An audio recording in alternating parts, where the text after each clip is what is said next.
हे दोस्तों, ये इलेक्ट्रिसिटी वाले चैप्टर की सेकंड वीडियो है। अगर आपने फर्स्ट वीडियो नहीं देखी है तो पहले आई बटन से जाके या डिस्क्रिप्शन बॉक्स से जाके आप फर्स्ट वीडियो देखो, उसके बाद ये वीडियो देखना। तो इस वीडियो में हम जानेंगे रजिस्टर के बारे में और register in series, registers in parallel, वो सब हम सारा पढ़ेंगे इस वीडियो में। तो चलिए वीडियो को स्टार्ट करते हैं।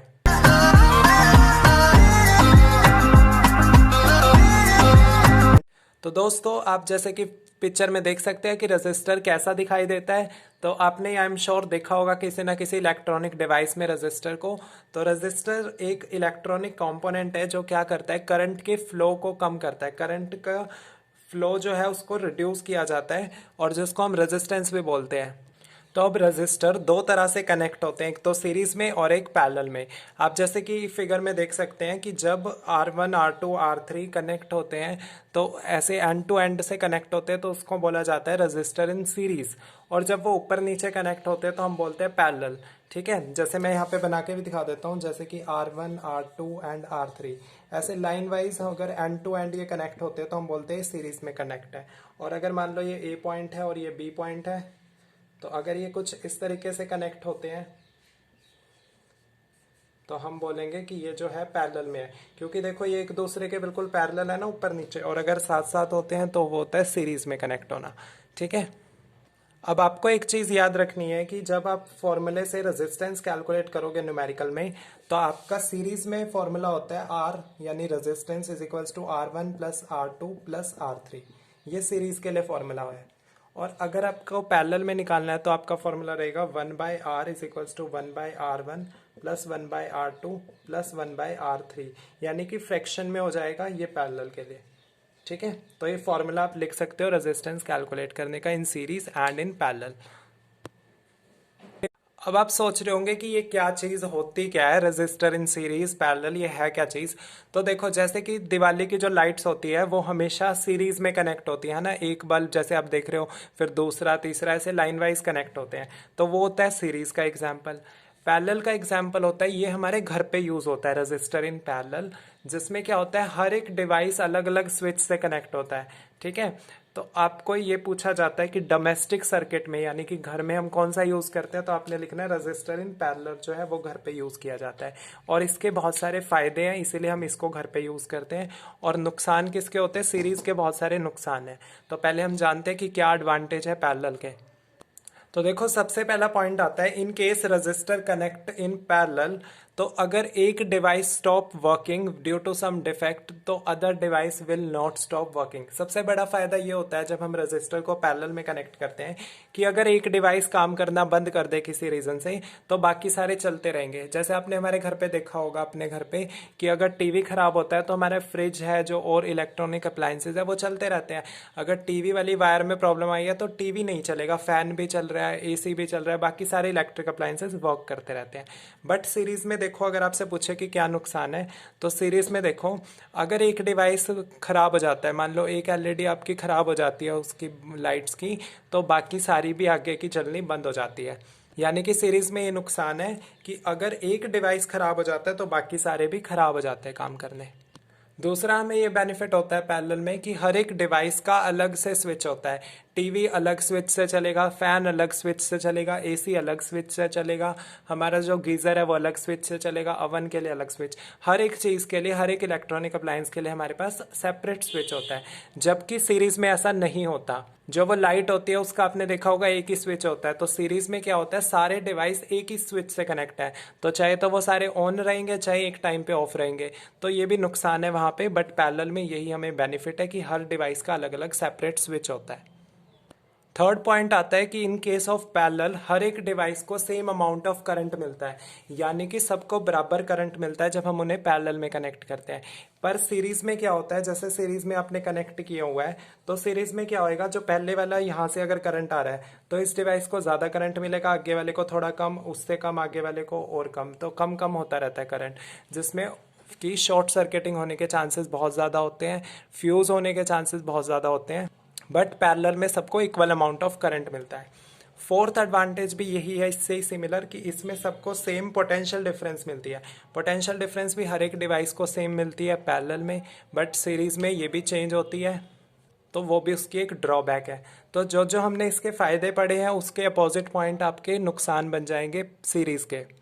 जैसे कि आप वहां पे लिखोगे in case of series every device will not get same amount of current, in case of series every device not get same potential difference. तो इन्हीं के ही आपने अपोजिट पॉइंट बना देने हैं। नेक्स्ट आपका टॉपिक आता है heating effects of electric current.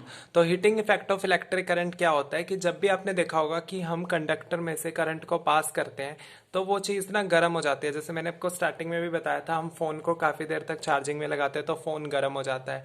Oven है वो गर्म ही प्रोड्यूस करता है इलेक्ट्रिसिटी से चल के। ऐसे ही आपने देखा होगा हमारे घर पे जो फैन है जब वो चलता है इलेक्ट्रिसिटी से तो वो गर्म हो जाता है। ऐसे ही आपके घर पे जो मोटर है जिससे आप पानी चढ़ाते हैं वो भी गर्म हो जाती है थोड़ी देर बाद। तो ऐसा इसीलिए होता है क्यों, क्योंकि जब कंडक्टर में से इलेक्ट्रॉन्स फ्लो करते हैं तो वो जब आपस में कोलाइड करते हैं ना तो उससे हीट एनर्जी प्रोड्यूस होती है। ठीक है, जैसे देखो मैं यहाँ ड्रॉ करके दिखा देता हूँ, ये कंडक्टर है तो इसमें ये इलेक्ट्रॉन्स फ्लो करते हैं तो इनके टकराने से क्या होता है, कई बार ये आपस में टकराते हैं तो हीट एनर्जी प्रोड्यूस होती है। ठीक है, जिससे कि वो गर्म हो जाती है कंडक्टर हमारी। तो इसके बारे में आपको क्वेश्चन ये आता है कि इसकी प्रैक्टिकल एप्लीकेशन क्या है, क्योंकि जब ये हीट प्रोड्यूस होती है तो साइंटिस्ट ने सोचा कि हम इस हीट को कहीं ना कहीं यूज करें। तो इसकी प्रैक्टिकल एप्लीकेशन इसको कहाँ कहाँ यूज करना स्टार्ट कर दिया, हीटर बना दिए हमने उससे, अवन बना दिया, गीजर बना दिया, टोस्टर बना दिया, आयरन हो गया। तो ये सारी चीज़ों में क्या होता है कि करंट से चलती है बट ये हीट एनर्जी प्रोड्यूस करती है और इस हीट को हम यूज़ करते हैं डिफरेंट डिफरेंट चीज़ों में। उसके बाद एक और टॉपिक है जो पेपर में कई बार आता है, that is joule law of heating. 3 marks में आपसे काफ़ी बार पेपर में पूछा जाता है। तो जूल लॉ ऑफ हीटिंग बोलता है कि जो हीट प्रोड्यूस होती है ना कंडक्टर में वो क्या होती है, डायरेक्टली प्रोपोर्शन होती है to the square of current. अब यहाँ पे समझो डायरेक्टली प्रोपोर्शन का क्या मतलब होता है कि जो अगर हीट बढ़ेगी, करंट मतलब डायरेक्टली प्रोपोर्शन है करंट की, तो करंट बढ़ेगा तो हीट भी बढ़ेगी, करंट कम होएगा तो हीट भी कम होएगी। डायरेक्ट प्रोपोर्शन का मतलब होता है एक चीज इंक्रीज हो रही है तो दूसरी भी ऑटोमेटिकली इंक्रीज हो रही है, एक डिक्रीज हो रही है तो दूसरी भी डिक्रीज हो रही है। तो उसने जूल ने बोला है, जूल एक पर्सन का नाम था, उसने बोला है कि according two joule law of heating, heat जो होती है वो डायरेक्ट प्रोपोर्शन है स्क्वायर ऑफ करंट के, करंट के स्क्वायर के बराबर है, डायरेक्टली प्रोपोर्शन है, और रेजिस्टेंस के डायरेक्टली प्रोपोर्शन है, और थर्ड चीज किसके डायरेक्टली प्रोपोर्शन है, टाइम के for which current flow through resistor. तो नीचे आप इसका फॉर्मूला भी देख सकते हो, H is equals to I square यानी कि करंट का स्क्वायर, R मतलब रेजिस्टेंस और T मीन्स टाइम। आपने इस फॉर्मूले को ही लिखा है, directly proportion to square of current, directly proportion to resistance और डायरेक्टली प्रोपोर्शन टू टाइम। ठीक है, तो यही फॉर्मूला है इसका।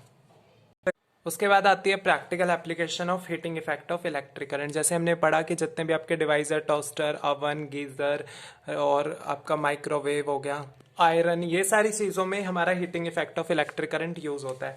अब इसमें याद रखना कि ये अलॉय से बनी होती है, not with pure metal. Pure metal से नहीं बनी होती है, जितनी भी चीज़ें होती है किससे बनी होती है, अलॉय से। तो अलॉय क्या होता है, इट इज अ मिक्सचर